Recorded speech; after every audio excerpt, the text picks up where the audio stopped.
Today we're going to talk about 4th Gen 4Runner fender flares.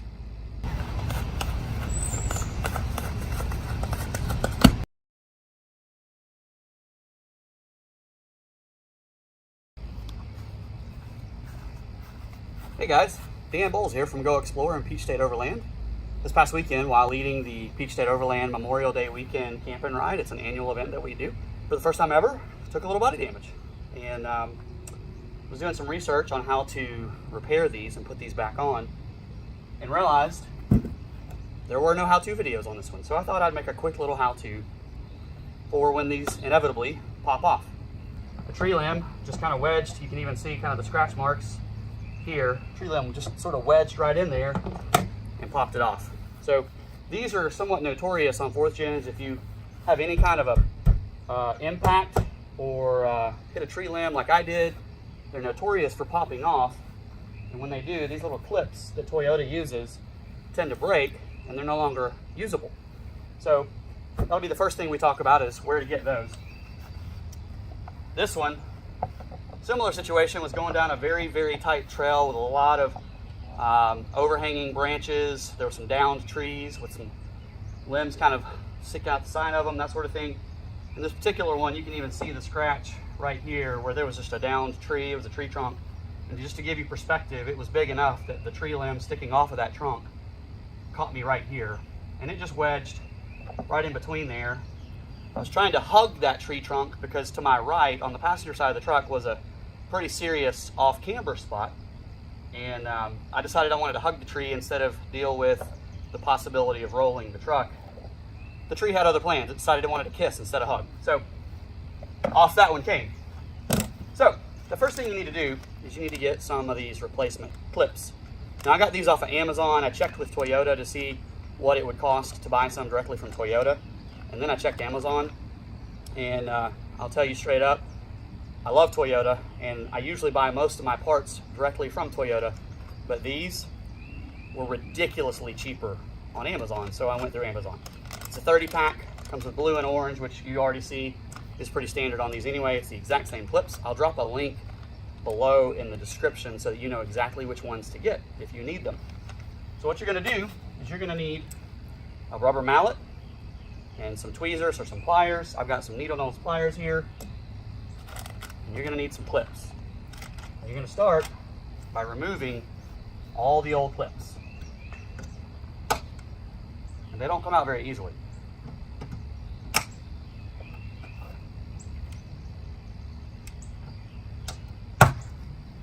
In fact,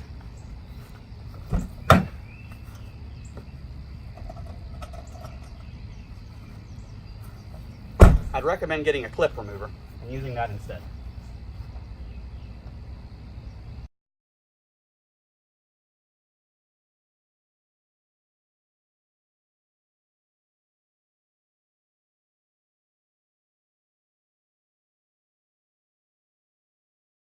All right, now that we've got those off, you can see that I had to get a little creative, and I pulled out my trusty buck knife that I just keep in the truck.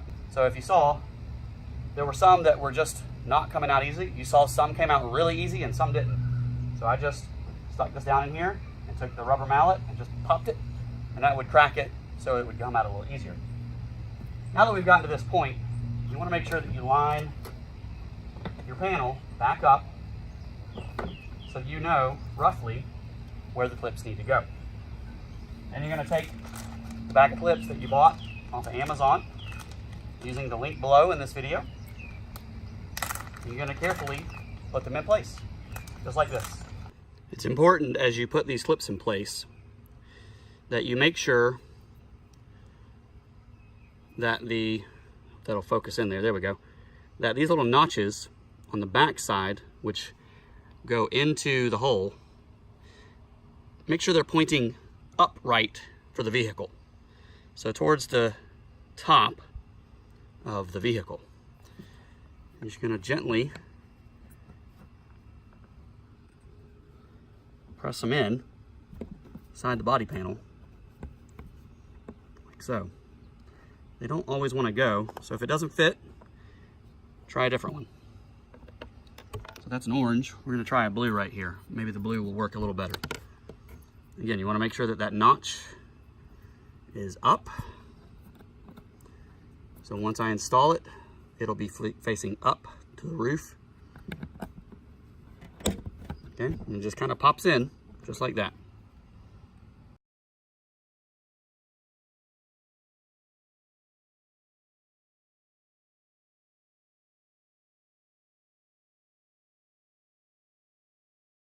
All right, so now we've got clips in most of the holes. There is one that I could not reuse because it was busted. And a couple of these actually on the top, when I ripped it off, apparently it cracked it. So I don't know how well those are gonna hold, but they're in there at least. So now you take this and you line it up with those holes as best you can. Starting with the bottom. And pop them in. And then you're going to come around the top and do the same thing. This is where the mallet comes in handy. If you hit it just right, it should clip right in. And that's not going anywhere. And those clips are rated. There you go. There was one more that wasn't clipped.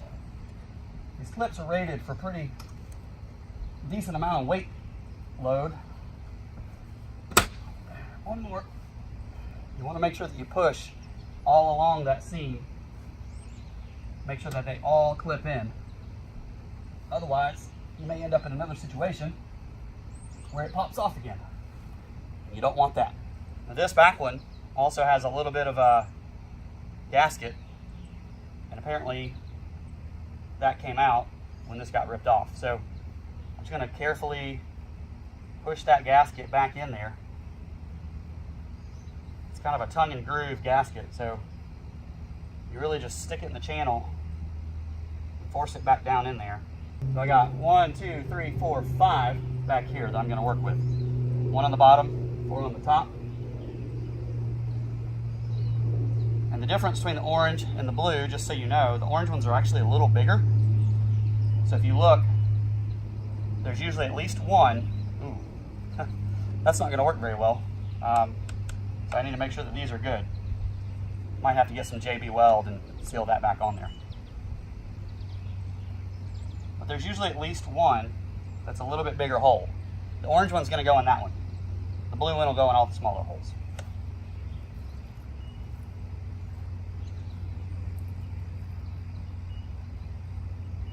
Again, make sure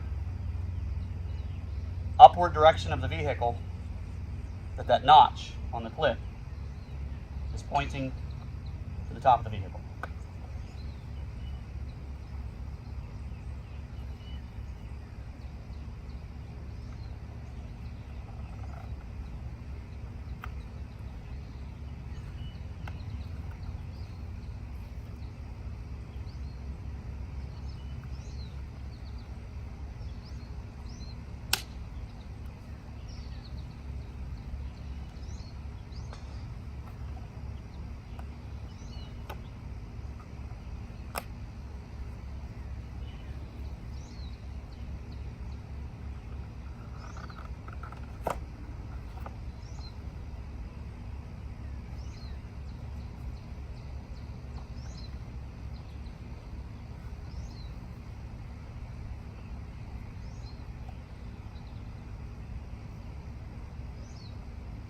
Yep. I'm going to definitely repair that with a little bit of rubber cement so that holds a little better. I don't like how loose those are. In fact, I've got 3 of them that are loose. All right, so I came inside real quick to do a little cleanup on the fender because I need to clean it before I repair it. We'll clean it off, we'll dry it off, and then we'll use this WELD, which you can also find using the links below. Stuff works great for stuff like this, especially that's behind the scenes, it's not really visible, not really cosmetic. It holds incredibly well. It works great for little projects like this. All we need to do is repair the plastic clip where those little blue and little orange clips plug in to push that back into the side of the truck. So we're gonna clean this up real quick. We're going to dry it off. Then we're gonna put some WELD on there. We'll let it cure so that it's dry and nice and tight. And then we'll pop it back on the truck. Got the water running. nice and hot because we need to clean this bad boy up. You see I've already got the clips in, but as you can see, that one's a little loose because it's cracked on the back side back here. This one's fine. In fact, you can even see where I've repaired it before using the same exact method, and it is stronger probably than it was from the factory. This one's good. This one is loose. You can see where it broke off right there. We're going to repair that. Same thing here. Same exact thing. But obviously, it's really dirty, and you can't repair it like that. So, got the hot water going here. Also got some simple green all-purpose cleaner. This stuff works great for stuff like that. So we're just going to get it in the hot water here. Just kind of rinse it around a little bit. Nothing fancy to this. Just going to rinse as much of the surface dirt and mud off of there. I'll leave that running, but I'll move it over. I'm going to take the simple green. Just going to spray it on there really good. Really liberal with the spray here. You want to get that in there. Let it do its job. And I like to kind of just roll it around a little bit. Let it kind of soak itself in.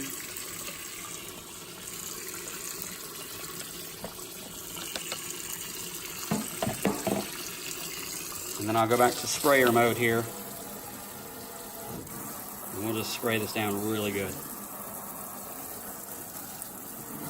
And you might think, why aren't you getting in there with a rag or a sponge or anything like that?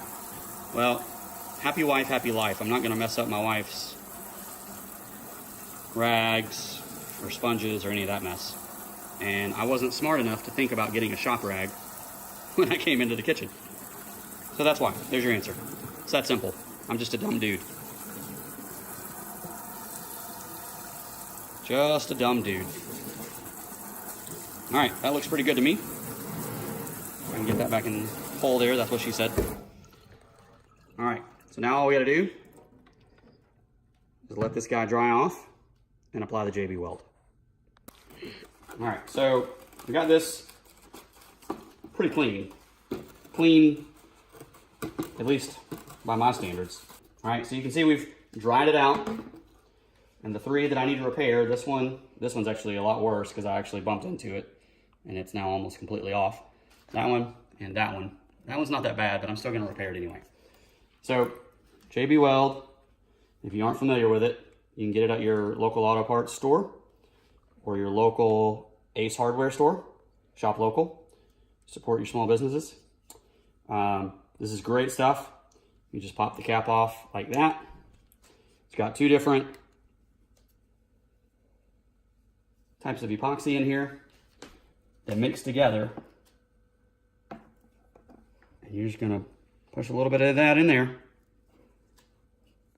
Just like that. If I can not make a mess of this. There we go. Just like that. And this one, I'll do right here.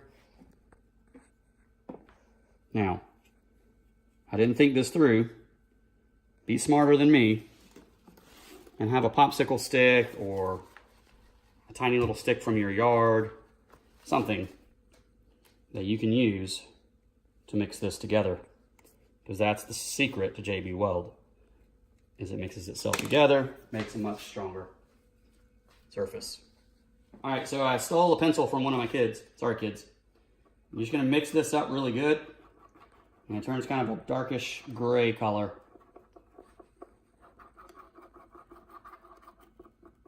And try and get that all kind of in there. Just gonna push it back into place. And try and kind of get all the way around it so that it sets really good. Okay, we'll do the same thing over here. Mix it up good. Get it to turn colors as best we can, given the space that we're working in here.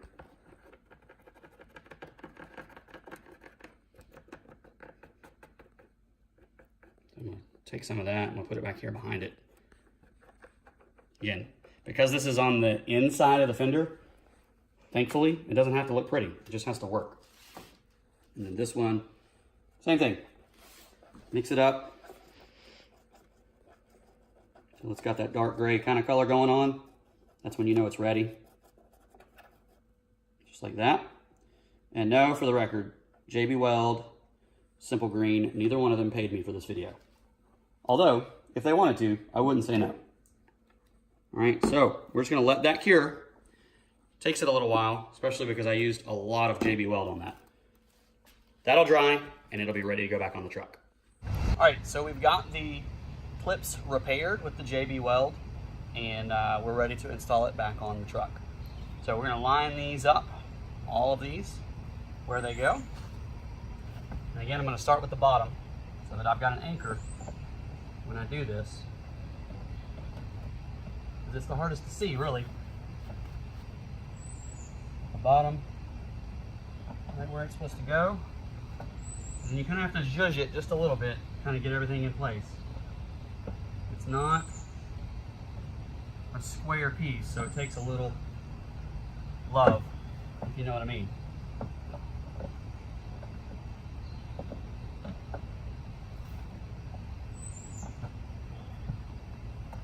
Alright, that one's in.